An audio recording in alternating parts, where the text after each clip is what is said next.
5 Concepts to Help Explain Advaita, by Krishna's Mercy. भूतेन्द्रियांत करणात प्रधाना जीव संगीतात आत्मा तथा पृथक द्रष्टा भगवान ब्रह्म संगीत. Quote, the Supreme Personality of Godhead, who is known as Parambrahma, is the seer. He is different from the jiva soul, or individual living entity, who is combined with the senses, the 5 elements and consciousness.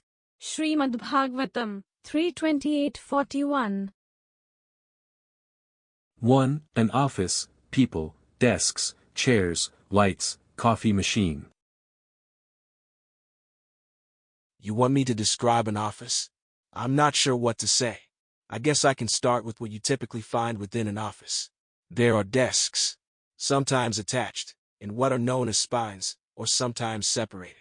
You might have cubicles, allowing for limited privacy. There are chairs to sit in, lights to be able to see. Obviously, there are people in an office. You might have a separate room for breaks or snacking. Oh, there is a coffee machine, the water cooler, at which can be heard light conversation.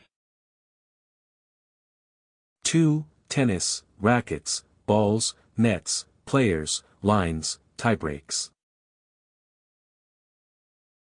You want me to describe tennis? I guess it starts with the court. That court has lines drawn in a specific way.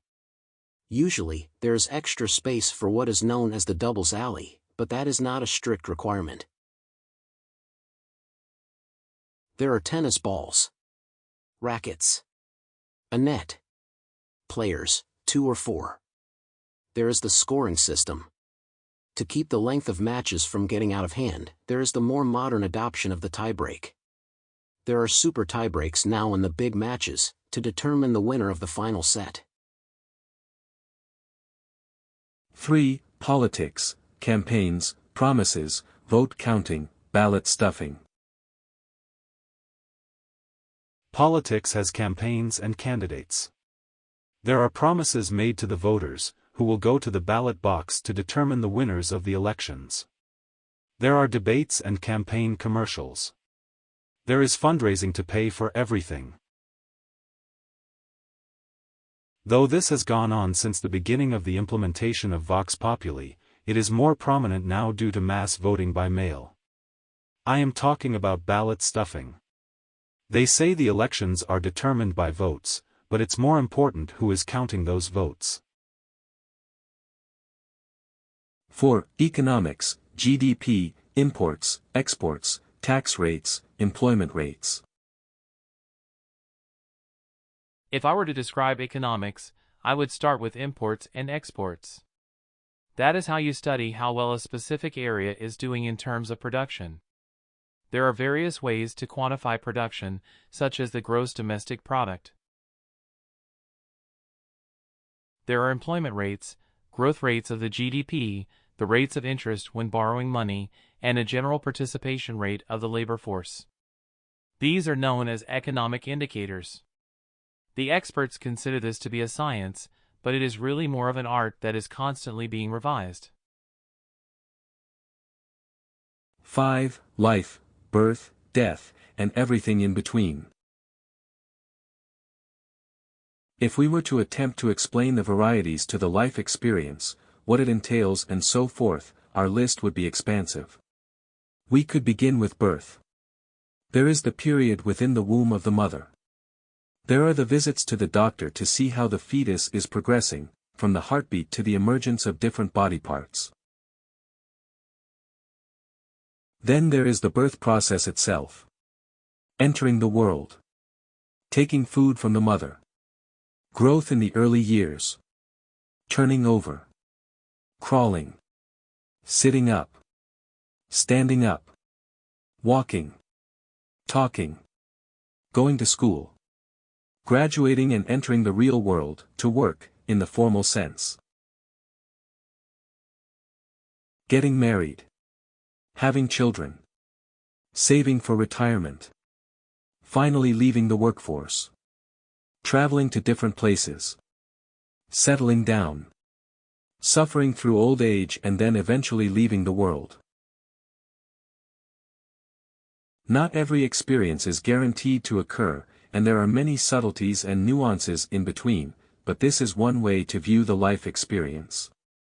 There is extensive detail to the abstract or theory.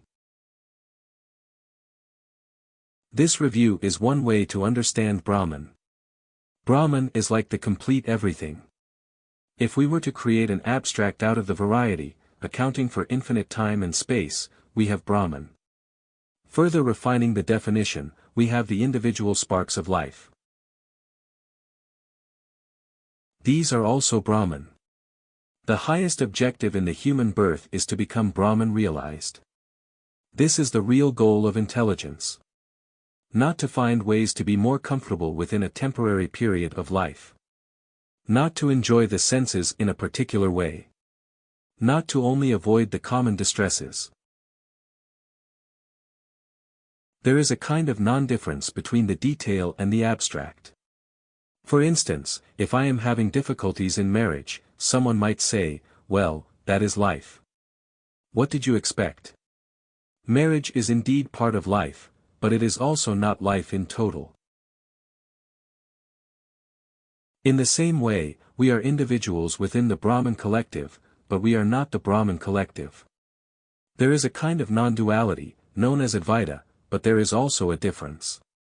Shrimad Bhagavatam explains that there is a superior entity, overseeing all of this. That superior entity is Bhagavan. This is one way to understand him. He is Brahman and more. Since we are part of Brahman, the philosophy of Advaita is true. There is non-duality. We are the same as Bhagavan.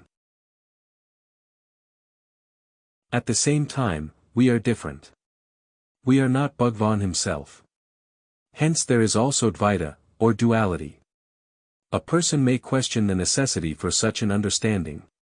Isn't it a waste of time? Who will actually be interested in such high philosophy? The instruction is necessary because of the effects of illusion.